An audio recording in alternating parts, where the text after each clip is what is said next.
Good morning, followers, friends, students. This is Dr. Jimmy Henderson again, PhD in psychology, and I was a volunteer counselor for about 35 years, working for NGOs. And I want to talk about something which is quite interesting. I've looked at a lot of counseling courses. I've done a few counseling courses. I've presented a few counseling courses over the years. And I find that there seems to be one problem, that they're not properly structured.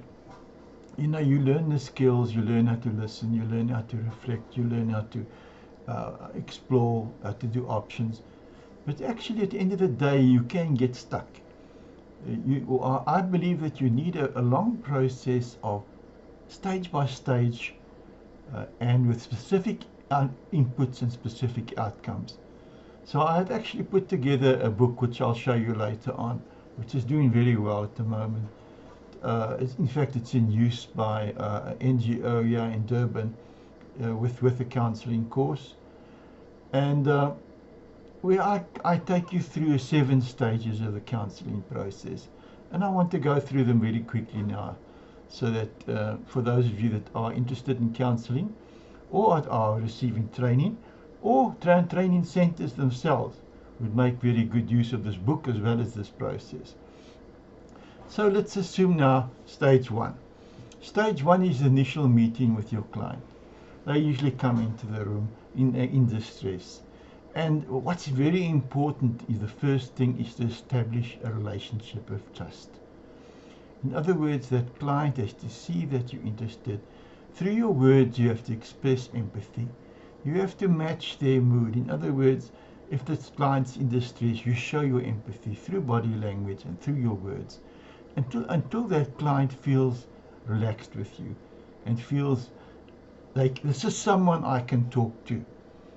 So your first desired outcome would then be a relationship of trust, a positive impression of the counselor by the client. Then we move on to stage 2, which is called attending, where you actually start reflecting to the client, start talking to the client, and finding out their frame of reference. What is the issue? What's important to them? How they are experiencing the issue. And in other words, you're attending to them using certain skills. Once again, empathy, and you're starting to apply the proper listening process. Then we come on to stage 3, which is exploring emotions. Stage 3 is exploring emotions. And why we always start with emotions is because if the person's in distress or traumatized, then they're not thinking rationally. And you can't move on to the deeper, more complex processes of counseling until that person has reached some sort of catharsis, some sort of state where the tension has been released. So what you're going to apply during stage 3 is with careful listening, reflection, and empathy. Get the client to talk and express their feelings and their emotions. And you need to identify these feelings and emotions because you're going to work with them later on. Once you've achieved a certain outcome there, as I say, the outcome of stage 3, desired outcome, would be catharsis. The client looks better, starting to feel a little bit better about the whole situation and about you as well as the counselor. Then you can move on to stage 4. Now you'll find in practice the stages 3 and 4 are pretty much together. There isn't much. It can be the person will start talking about emotions and then go on to the thoughts and then back to emotions and thoughts. But for the purposes of counseling, you need to see the difference between the stages. So stage 4 would then be looking at the person's thinking, the self-talk, the kind of negative thinking that the client has, which is leading to this emotional response. And you need to look at those thoughts, make a note of them within the client's frame of reference. Remember that every client has a frame of reference, a certain perspective, and you may not see it. To you it might be not a matter, but to them it's a big issue, and it's affecting their lives. So you need to be genuine and concerned and understanding of that situation. So we've got to stage 4 now. What we're looking for outcome of stage 4 is the client is starting to get some understanding of their situation. Yeah, a point where they settling down and becoming a bit more rational, and you can actually talk to them. So you need that before you move on to the stages, especially the next one of empowerment, of challenging. That client needs to be in a safe space. If the client is still traumatized, still distressed, you need to stay with them until you've sorted that out. So assuming the client is now starting to become more understanding, more rational, and you can talk to them almost normally, you go onto the stage of empowerment. And then you start tackling that self-talk, that negativity, as well as the negative feelings, but especially the thoughts, because the thoughts are what keeping the cycle going. So you look at the self-talk, what they keep telling themselves over and over about themselves, and you find it's genuinely or generally negative. And that negative thinking, that negative self-talk keeps the emotions going, keeps the pain going and everything. So during the stage of empowerment, you will try and look at the challenge a little bit.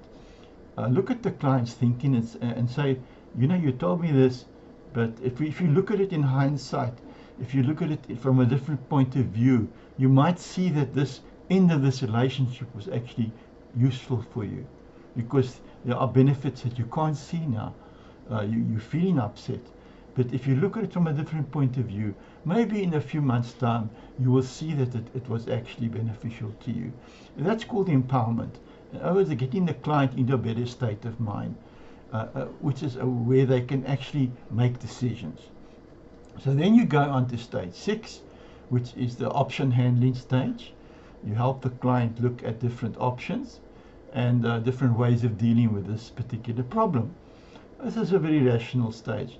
And obviously, once again, remain within the client's frame of reference. And because, as I say, everyone's got a different past experience, everyone's got a different life situation. One cannot impose, as a counselor, impose a solution on a client. It needs to be from their point of view, from what is possible for them. So once you've got an idea that they've developed some sort of plan of action, you've actually done very well. And now you've come into the final stage, that of termination. Now, termination is basically whether you're sending the client on their way, feeling empowered, feeling a hell of a lot better, but also with some ideas on what to do. And that could also include referrals. Very important. If the client has got medical issues, they need to be referred to a doctor. And if you've got those resources on hand, give it to them. Doctors' resources. Other institutions that may assist them. Churches, referring them to different institutions, NGOs, places where they can get further help. It might be an issue like dependency, and dependency, alcohol or drugs, and therefore they will need further attention. They might need legal help. Then refer them on for the legal help as well. That is your final stage of termination. And hopefully you'll have a client then who is prepared to leave and feels happy and feels a lot better than when they came in with you. So that is my 7 stages which I normally apply during counseling, and I found it very useful. And I'd like to show you my new book. As I say, it's a comprehensive guide to crisis counseling, the 2nd edition. It's actually been used now by this NGO in Durban as a recommended book for the counseling course. And I advise any of you, training centers, doctors, and any groups of people who are involved in counseling, who like to teach counseling or train counseling, get this book, because it's very, very useful for a training manual. Very useful, because I've got areas there on how to create support groups, how to put together a crisis team, suicide crisis teams, which I used to do back in the 80s. And I used to go out regularly at 3 o'clock in the morning and pull people from ledges. And all those experience gained from that is in there, and you'll find it very useful how to counsel groups of people together. You'll find this book very useful. A comprehensive guide to crisis counseling. It's available on Takealot as well as Amazon. So for you South African people, get this book. If you're thinking of opening a training center, if you're thinking your students need a better book or a recommended book, please have a look at this book on Takealot or Amazon. You won't be sorry. Thank you for your time.